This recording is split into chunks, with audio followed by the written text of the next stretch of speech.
Pengakuan mengejutkan mahasiswi Fakultas Ilmu Pendidikan dan Psikologi FIPP Universitas Negeri Manado, Unima, bernama Evia Maria Mangolo, 21 tahun, menjadi korban pelecehan oknum dosennya.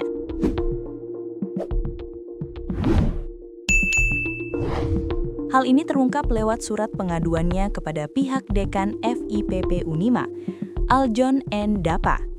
Dalam surat tersebut tertera tanggal penulisannya 16 Desember 2025. Surat yang ditulis tangan itu lantas mengungkap aksi tak terpuji sang dosen. Ia memaparkan kronologi peristiwa yang membuatnya merasa tidak aman dan tertekan secara psikologis. Dia menyebut adanya tindakan yang membuatnya tidak nyaman, termasuk permintaan dari terduga pelaku untuk diurut pada Jumat 12 Desember 2025. Ia diminta untuk masuk ke mobil bersama pelaku. Di sanalah pelaku diduga melakukan serangkaian perilaku tak pantas, seperti menaruh tangan di paha korban, minta diurut hingga nyaris mencium korban. Beliau sudah menarik pipi untuk diciumnya. Posisi tangan kiri saya pakai untuk menutup mulut saya, dan tangan kanan saya mendorong mener. Terus dia bilang, bibir ndak. Saya bilang tidak mau, tulis dia. Dalam pengaduannya, Evia menyampaikan dampak psikologis berat yang dialaminya. Kini Evia nekat mengakhiri hidup di kamar kosnya di Kelurahan Matani 1, Kecamatan Tomohon Tengah, Kota Tomohon, Sulawesi Utara, Selasa 30 Desember 2025. Jasad MMM pertama kali ditemukan sekitar pukul 8 WITA. Pemilik kos berinisial YR menerima laporan dari salah satu penghuni kos terkait adanya penghuni yang ditemukan meninggal dunia. YR kemudian mendatangi lokasi dan menemukan MMM dalam kondisi sudah tidak bernyawa. Peristiwa tersebut selanjutnya dilaporkan ke pihak kelurahan dan kepolisian. Kasat Reskrim Polres Tomohon, IPT Royke Mantiri, membenarkan kejadian itu. Ia mengatakan korban telah menjalani pemeriksaan visum luar dan ditemukan tanda-tanda kekerasan. Untuk penyebabnya, kepastiannya menunggu hasil otopsi. Ujarnya dikutip dari Kompas, Rabu 31 Desember 2025. Jenazah MMM sempat disemayamkan di rumah kerabat di perumahan CBA Gold, Mapanget, Kabupaten Minahasa Utara. Keluarga awalnya berencana membawa jenazah ke kampung halaman di Kepulauan Sitaro. Namun rencana tersebut dibatalkan setelah keluarga menemukan lebam kebiruan di sejumlah bagian tubuh korban. Saat itulah ada tanda biru serta tanda seperti luka, kata Ketsia, tante korban. Atas temuan tersebut, keluarga memutuskan meminta dilakukan otopsi di RS Kandau Manado dan menyerahkan penanganan kasus sepenuhnya kepada pihak berwajib.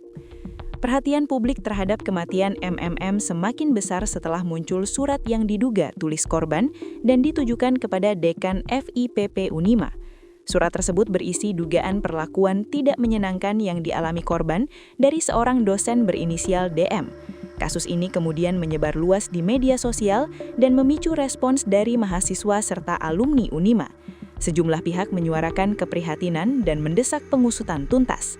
Ketua DPC Gerakan Mahasiswa Nasional Indonesia (GMNI) Minahasa, Rian Salu, menilai kasus tersebut sebagai kegagalan serius institusi pendidikan. Kasus tersebut bukan peristiwa tunggal. Oknum dosen tersebut telah melakukan hal itu selama bertahun-tahun, kata Rian Salu, Rabu 31 Desember 2025. Rian mengatakan tak ada sanksi tegas yang diberikan oleh pihak kampus selama ini. Ini adalah kegagalan serius institusi. Ketika kekerasan seksual dibiarkan dan sanksi dijatuhkan setengah hati, korbanlah yang menanggung dampak paling tragis, tegas Rian.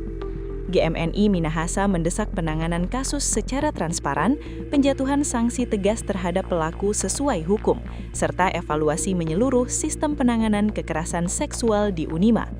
Tidak boleh ada lagi pembiaran, kampus harus berpihak pada korban dan keadilan, tutupnya. Dari informasi dari pihak kepolisian, peristiwa tersebut pertama kali diketahui sekitar pukul 8 WITA. Penemuan berawal saat pemilik kos berinisial YR yang tinggal di Kelurahan Matani 1 menerima panggilan dari salah satu penghuni kos. Dalam panggilan tersebut, YR diberitahu bahwa ada seorang penghuni yang ditemukan meninggal. Mendengar hal itu, YR langsung bergegas menuju lokasi indekos. Setibanya di tempat kejadian, YR melihat Evia Maria berada di depan pintu masuk kos dengan kondisi sudah meninggal. Selanjutnya, YR menghubungi pihak kelurahan untuk melaporkan kejadian tersebut. Tak berselang lama, personel Polsek Tomohon Tengah langsung mendatangi lokasi kejadian. Kapolsek Tomohon Tengah IPTU Stanley Tawalujan bersama tim identifikasi dari Polres Tomohon kemudian melakukan olah tempat kejadian perkara. Jenazah Evia Maria disemayamkan di rumah kerabat di perumahan CBA Gold, Teterusan, Mapanget, Minahasa Utara, Minut, Sulut. Jenazah Evia kini disemayamkan di kediaman keluarga PDT Rose Mary Kabuhung. Pendeta Rose merupakan tante Evi Maria yang melayani sebagai pendeta di jemaat GMIM Eden Mapanget. Keluarga berencana membawa pulang jenazah Evia Maria ke Ulu Siau, Kepulauan Sitaro, Sulut, Rabu 31 Desember 2025 pagi ini. Meskipun demikian, rencana ini batal menyusul keputusan jenazah Evi akan diotopsi. Pantauan tribunmanado.co.id di rumah duka, puluhan orang datang melayat. Beberapa di antaranya bagian dari Ikatan Kekeluargaan Indonesia Sangihe Sitaro Talaut, IKSST, Sulawesi dan Manado. Ayah Evia, Antonius Manggolo dan adiknya Revan, serta kerabat lainnya telah tiba di Manado sejak Rabu dini hari.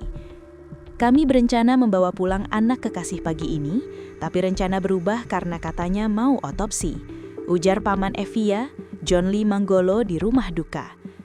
Jenazah Evia Maria Manggolo, mahasiswi Unima yang meninggal di tempat kos di Tomohon, akan menjalani otopsi di RS Kando Manado pada Rabu 31 Desember 2025. Otopsi diputuskan oleh keluarga setelah ditemukan sejumlah luka yang membiru di tubuh jenazah. Ketsia, tante dari Evia bercerita, pada Selasa 30 Desember 2025 malam di rumah duka di Perum CBA Gold, Mapanget, Minut, Sulut, ia memperoleh sebuah dorongan untuk memeriksa kaki dari jenazah. Saat itulah ada tanda biru serta tanda seperti luka, katanya. Beberapa saat kemudian, atas saran seseorang, pihaknya membuka tubuh jenazah dan ditemukan tanda biru di pinggang kiri dan di paha atas. Dari situ lantas diputuskan untuk dilakukan otopsi, katanya. Ia menuturkan ayah dari almarhum sudah tiba sejak Rabu dini hari. Rabu pagi, ia bertolak ke Polda untuk persiapan otopsi. Dia menerangkan, sesungguhnya jenazah direncanakan pulang pada Kamis, namun batal karena ada otopsi. Ketsia menuturkan, pihaknya menyerahkan penanganan kematian itu pada pihak berwajib.